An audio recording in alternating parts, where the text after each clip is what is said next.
Yun guys, ayan, ipapakita ko lang sa inyo kung ano yung ginagawa ko rito. So, nagbabali ako ng mga gutter, yung wireway. So, pinapabricate ko yung mga elbuhan o yung mga sukat na pwede natin offset. So, yan po yung ginagawa ko pagdating sa trabaho, yung gutter.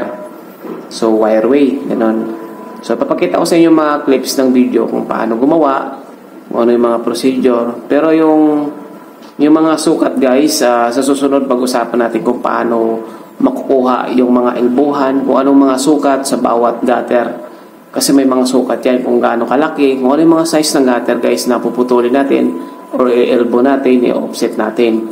Ayun po. Ito po, panoorin natin yung mga video. Ayan guys, umpisahan natin sa pagsusukat ng gutter. Kung ano yung sukat natin doon sa paglulusutan o paglalagyan ng gutter, syempre yun yung kukunin nating sukat para dito sa puputulin nating gutter. So, i-offset natin yan, i-elbow natin yan, kung ano mang sukat dapat. Uumpisahan ko na yan para matapos na rin syempre. At paalala ko lang bago natin umpisahan ang pagpuputol o pag-grinder sa gutter guys, safety first muna. Kailangan meron tayong PPE para hindi tayo matalsikan sa mata. At pag-iingat ang kailangan natin dito sa pagpuputol. Kailangan meron tayong knowledge. Hindi tayo basta-basta titira sa gutter kasi delikado guys pag maipitan ka ng gutter.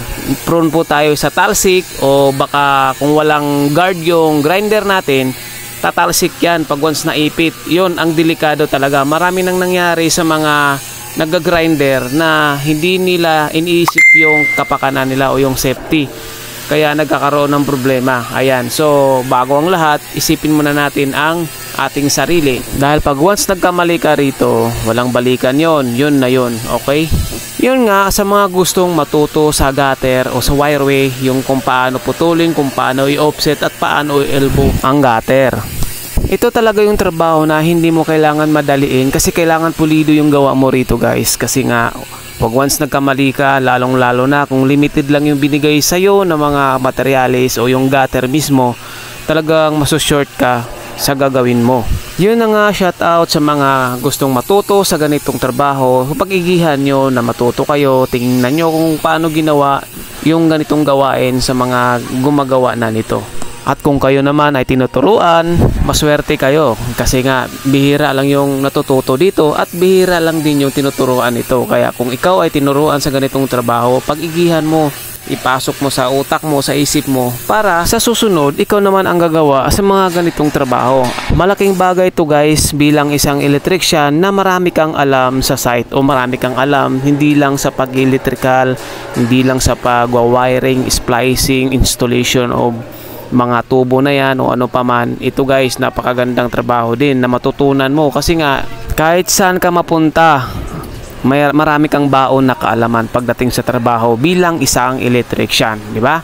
Tama ba ako guys o mali? Comment down below sa mga nagugustuhan nilang video ito at paki-share na rin para marami pang makapanood at marami pa akong i-upload pagdating sa electrical works. Alright, ituturo ko pa sa inyo kung paano gawin ang mga bagay-bagay pagdating sa pag-cutting ng wireway.